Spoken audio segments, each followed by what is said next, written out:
Good afternoon, everyone. Thanks for coming along to the fourth part of our quick fire guide to the litigation process. I'm pleased to be joined today by my former client, Steve Cook, and his wife, Louise, and they're going to be giving us the client's perspective on the litigation process. Steve was involved in an accident in August 2015 when he was out cycling, training for a time trial, and unfortunately sustained a spinal cord injury. Steve sustained fractures at T6, T7, L1, L4, and S3 and 4, and he sustained a spinal cord injury at L1. We're going to, as much as we can in 15 minutes, talk about Steve's accident, his rehab, and his perspective and Louise's perspective. So we'll get started straight away. And we'll cover as much as we can in a short space of time. But Steve, just to kick us off, what were your initial thoughts when you were on the spinal unit and the implications of your injury were explained to you? Well, Chris, it took, as you know, took about 6 weeks for me to get to the spinal unit. And to be truthful, as soon as I hit the ground and I felt the feeling go from my legs, I knew I was in big trouble. Of course, I was in the hospital and the doctors are talking near me, and my injuries are so bad that it was 6 weeks of laid in bed. You've got the internet nowadays. I'm sure people with spinal injuries now are a lot more informed because that's all I could look at. So by the time I got to Pinderfields, I've been on the internet all day. I was probably a spinal injury expert, you know. And we had the meeting after about 4 or 5 days in Pinderfields with the consultant, and he said the implications of it, and it was an ADA injury, which I knew anyway because he examined the day before and told the student, and she got the answer wrong, and I didn't say anything, but I knew the answer. So I sort of knew.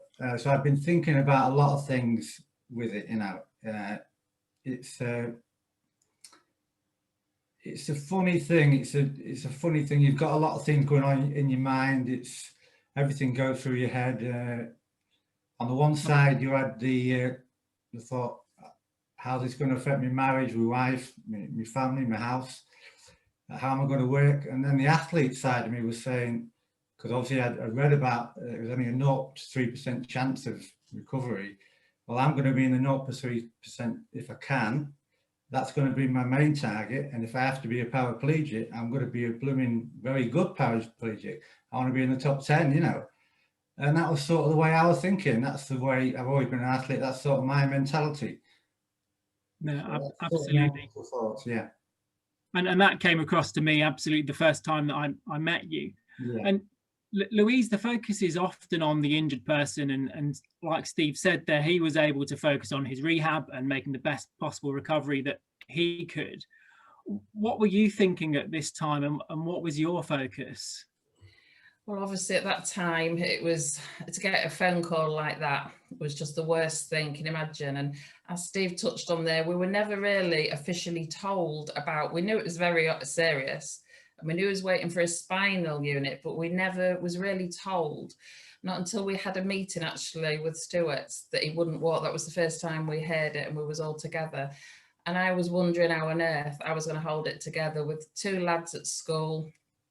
I was emotionally destroyed. I was physically exhausted. And I thought, how on earth am I going to be able to deal with Steve not being able to walk when he was so physically fit and he loved his exercise? How are we going to go forward? And I just felt a little bit alone until Stewarts came on board. And then I sort of realised we were as a team. It wasn't just Louise who's having to do this, that and the other. You always address me and Steve together. And we didn't feel like a number. We didn't necessarily feel like a client.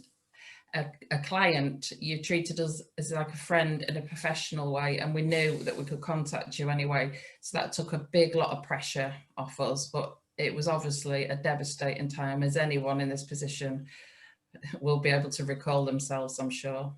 Absolutely. And it's, you know, it's very nice of you to say how you know, you felt as being involved in the process, because I think from my point of view, it's really important that all of the family are involved, because it's impacts on everybody. It's not just the injured person. Steve, I want to talk briefly about the claim itself. Yeah. And we were pretty fortunate that in the litigation process, we had a collaborative relationship with the defendant's insurer and their solicitors. And we were able to agree an informal timetable working towards the settlement of your case that meant we didn't have to issue court proceedings. You went through the process of me coming to your house and taking witness statements from you and Louise and your boys, and you had a number of medico-legal expert appointments with the experts coming to your house and assessing you as well. How did you all find that as a family? Well, from my perspective, I had quite a bit of trepidation, thinking, look, all these people from the defence were going to come around, and people from the Stewarts had sent, all the expert people.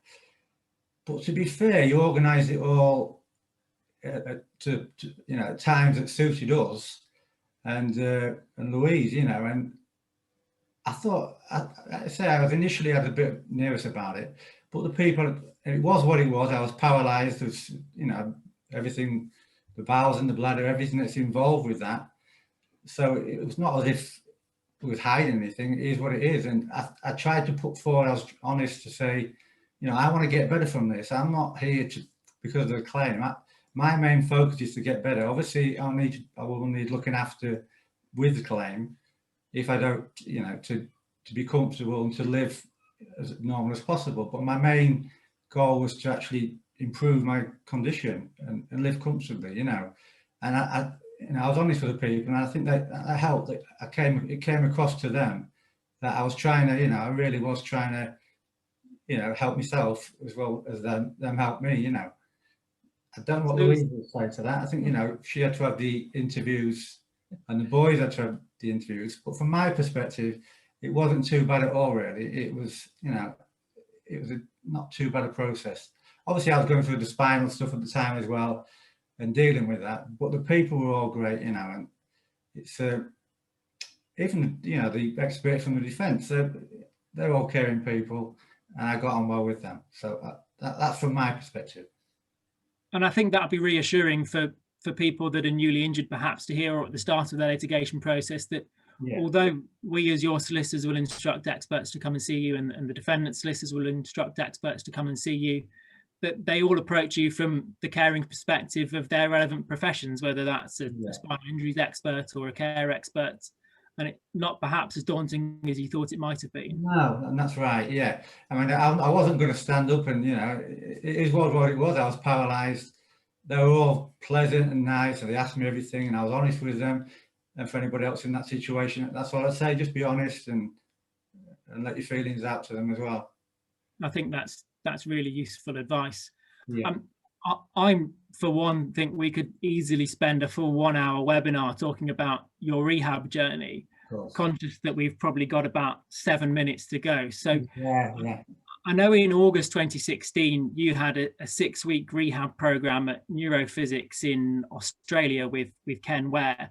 And I believe you were the first person from this country to go and take part in that program. Yeah. And you were inspired by the Paralympian John McLean, who had worked with Ken previously. And for me, your journey is really inspiring to other people that might find themselves in a similar position to you. And I know you've been working as an ambassador for the Root Price Spinal Trust and doing some other really exciting things since your accident. Can you tell me about some of the other things that you've been involved with, Steve? Yeah, well, as you say, the actual neurophysics was a big part of my rehab, really. So I will be eternally grateful to Stuart for getting the funding to do that. Physically and mentally, it's sort of things I carry on in my rehab now from day to day.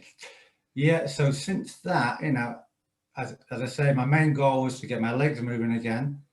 I came out of the hospital, straight into the gym. I got hand cycling quite a bit. That was my main goal, just to get fit again. And I wanted to get back competing. I wanted to get life to go back to how I was before, but in a modified way, So I took part in Ironman UK 2017. I'd done it in 2015, a month before I got injured as an able-bodied athlete. I did the swim and the hand cycle part and missed the cut-off to the run, but that got me going then. And this was all from seeing John, who had been in a wheelchair for 25 years, and then start walking again. That sort of inspired me again from the internet again, which we can all see on the internet now. After that, I thought, I went back to see Ken in Australia again, just to reinforce the techniques, the MPT techniques that I had previously. All the time I was getting more mobile. I was getting on, I could walk a couple of steps with crutches before. Now I could walk maybe a few miles of crutches. And then when I left the second time, I did the work with Ken in Australia, I could walk with poles, walking poles. So this is only maybe 2 years after my injury, isn't it? A year and a half, 3/4. So I'd completed the hand cycle and I came home and I bought myself a lady's bike without Louise knowing. I put it by the side of the house and she was out and I thought, I can ride that bike. And I did some of my MPT exercises. She was out, so I got out of the house, got on it by the side of the house, and I thought, I've just got to give it, just have confidence and just go. So I pushed off and I straight away I could ride the bike. And then I opened the gate and I was riding around the roundabout and she came home and caught me. So that was and that was a massive milestone, as you can imagine, being a cyclist all my life. And then back to that. So I carried on, cycling, getting a bit better. As you say, I became an ambassador for the Route Pride, and I did Prudential Ride London 100 miles on my 2-wheel bike as a paraplegic. Well, I suppose I'm still classed as a paraplegic. So that was a major achievement for me. All the time I'm carrying on with swimming. I did swim serpentine. I've done other dock swim events. I'm still in my own cycling club, and I'm still with the water rats. Obviously, it's been quiet for a while now, which is more important things than, issues going on in the world at the moment. But this year for the Trust, I'm doing Challenge Roth an Ironman event in Austria. I'm doing the bike leg. The wife doesn't know again. First that you know this, Louise. And then I'm going to swim Ullswater end to end, which will be a little bit more easier, which is 7 miles up. So that's my targets. That's where I am at the moment, Chris. 7 miles doesn't sound very easy to me. Louise, I think I remember one time that you, shortly after Steve's accident, when he told me back on his bike again, you referred to yourself as a cycling widow, and it sounds that you really are back to being a bit of a cycling widow with Steve again. I am. It used to drive me mad before the accident. That's where he disappeared that morning. On the morning of the accident, he's disappeared, but there's nothing makes me happier now than to see him back on that bike. I just don't like the bikes all over the house, if I'm honest. That's because he has got quite a few, but I'm so pleased that he is on it. And that's determination, and don't let anyone tell anyone what you can do. You know yourself. He always knew what himself, and that's through not listening to what people was expecting of him and just being determined. Absolutely. And Louise, I'm going to ask you the impossible question now. In 60 seconds or so, can you sum up the litigation process from the perspective of a spouse rather than from the claimant? Yeah, as I touched on earlier, it's being part of a team, the interim payments and things that you had arranged. Initially, when Steve had the accident, because everything of that sort of responsibility is left with the spouse, I went to a local solicitor, and that's when I felt the weight of everything on myself. Steve spoke to Stewarts at the spinal unit, and we decided to move solicitors. From that point on, that's when things became easier. I was worried about money because I was traveling to see Steve every day, which obviously costs a lot of money in petrol. Stewarts arranged the interim payments. You were there. It is intrusive. Sometimes people coming into the house, or it feels like it's going to be, but when it actually happens, it's not as bad as you're imagining. Like Steve said, everyone's nice, everyone's okay. I didn't want to move. That was a major issue. You'll probably remember me complaining. I don't want to move. I love my house. But it was the best thing we've ever done. And that was down to you guys, because you just said, oh, just go look at some houses, just think about it. before we knew it, I was thinking, oh yeah, I quite like that one. So everything, all the advice she gave us was brilliant, and we're forever thankful. And the fact that you still sort of check in with us is absolutely lovely. It's a difficult road. I'm not saying it's easy, but when you've got somebody like Stewarts on your side, it makes a massive difference. Thank you. And Steve, to wrap up, we're on our 15 minutes.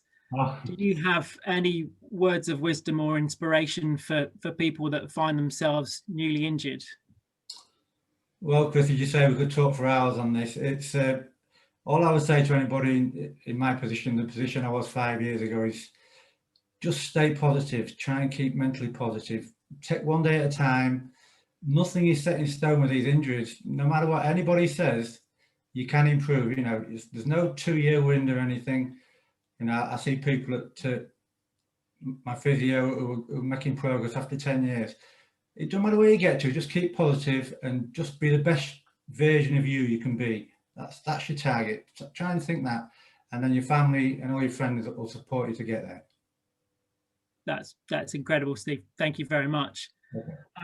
Thank you both for your time this afternoon. I really appreciate it. I hope everyone that's watching has enjoyed. We've gone through so much in 15 minutes. The first part of Steve's rehab journey, there's an article on our website for those of you that want to read that. And in the next couple of weeks, there'll be an update going onto the website as well, telling you more about what Steve's doing next and the events that he's been taking part in and what he's got planned for the future. Next week, Soundbites returns with Emma Lyons and Pankaj Madan. They'll be looking at the advancements in subtle brain injury testing. But thanks for everyone for watching, and thanks again, Steve and Louise. Thank you. Thanks. Bye-bye. Bye-bye.